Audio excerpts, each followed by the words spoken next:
What's going on, everyone? Welcome back to a brand new video here on my YouTube channel. And for those of you that are new around here and don't know who I am, my name's Aaron. I create travel, photography and videography based content here on YouTube. So if that is something that will interest you, be sure to subscribe to the channel. But as you can tell by the title today, I'm going to be discussing with you some of the most common scams that you see whilst traveling and how to avoid them. So if you do find this video useful at any point, be sure to let me know by leaving a like. Put any comments or questions down below in the comment section, or put some of the travel scams that you've seen in person yourself in the comment section as well. And check out the linked playlist on screen, which is some travel related content.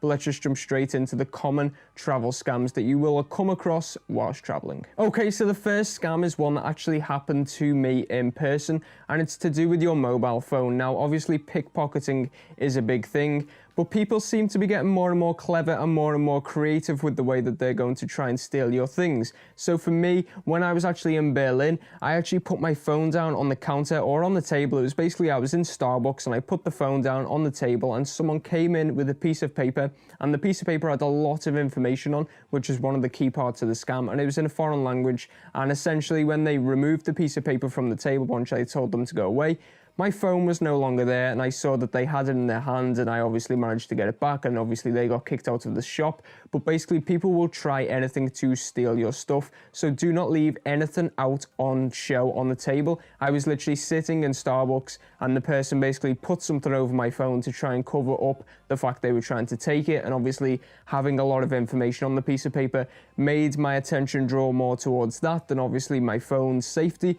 And it was only when I realized that my phone was actually on the table that it actually disappeared after his little magic trick that he attempted. So do make sure that you always have your possessions on you at all times, which is obviously a very key thing that obviously everyone knows. But just be very mindful, especially when in public, about putting anything out on tables and stuff like that. Otherwise, you have the potential to be scammed. Now, the next tip is quite common in foreign countries, and it's quite common in Southeast Asia. I've actually heard of a couple of people get scammed with this one, and it is to do with taxi meters. Now, if you get a taxi anywhere in the world, Europe, Southeast Asia, anywhere that you travel to, make sure they use a meter or some way of clocking how much it's going to cost you, and you can visibly see the price going up.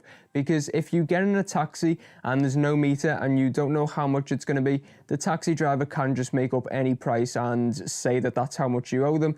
And obviously, if there's no meter to prove how far you've been, anyone that they're going to confront, maybe the police or something like that, they're going to take the taxi driver's word over yours. So make sure that you do go with a meter. If they say no meter, just get out and get a different taxi. All over the world, they do have meters in taxis. So if someone says no, then be quite wary. It's probably going to be a scam. Make sure they have a meter. Make sure you even agree a price beforehand if you're going on a long trip, and stick to that price no matter what. Do not let taxi drivers scam you by saying they didn't have a meter working and then they've just made up this price, which is often well over the odds that you would pay with any normal taxi driver. So just make sure you're on the lookout when you are getting taxis abroad. Okay, the next one is quite well known but not consciously thought about, to be honest, and it is do not touch, just look.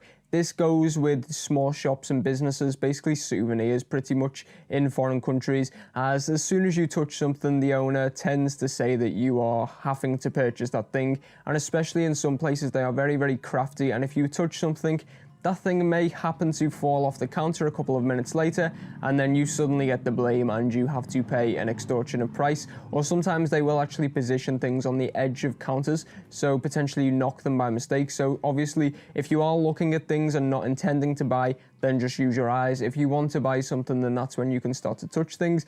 But if you go into a souvenir shop and start touching everything on site, then the owner's probably going to start trying to charge you for things and make out that you need to purchase. And obviously just keep an eye on the prices, make sure there is priced stuff on obviously souvenirs. This mainly goes for, because a lot of the time you can go into a souvenir shop, especially more low-key ones, and then they just make up a wild price and you've not really got anything to reference it to because it is just a souvenir shop and you end up paying that price. So just make sure you are wary when you are shopping in souvenir shops. Now, the last one is more common in Southeast Asia than Europe, because in Europe there is usually proper and professional companies that do this type of service. But over in Southeast Asia, if you rent a car or a bike or anything of that sort, make sure you take a picture of it when you initially pick it up, when you first rent it.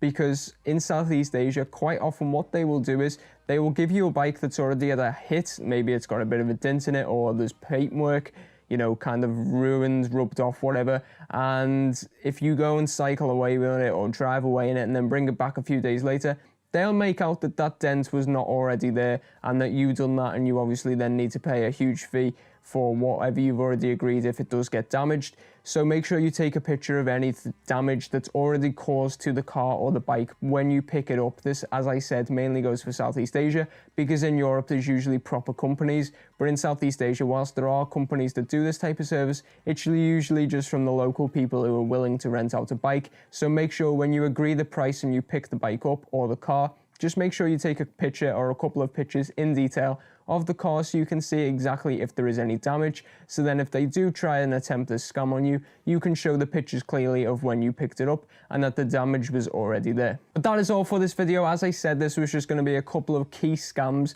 that you need to be aware of when you are traveling. Now, in terms of traveling around the world, it's generally safe, and there are a lot of good people in this world who are not trying to scam you, who will try and help you, to be honest. But obviously there's a small minority of people that will try and make as much money from you as possible by employing these scams. Some are more unacceptable than others, shall we say, like robbing a mobile phone. Some are just chancers who will chance their arm at attempting to get a few extra quid, but you do need to avoid them at all costs. If you did find this video useful, be sure to let me know by leaving a like. Put any comments or questions, as I said at the start of the video, down below in the comments section, and be sure to subscribe to the channel for more travel related content. But thank you for watching, guys. Till next time, goodbye.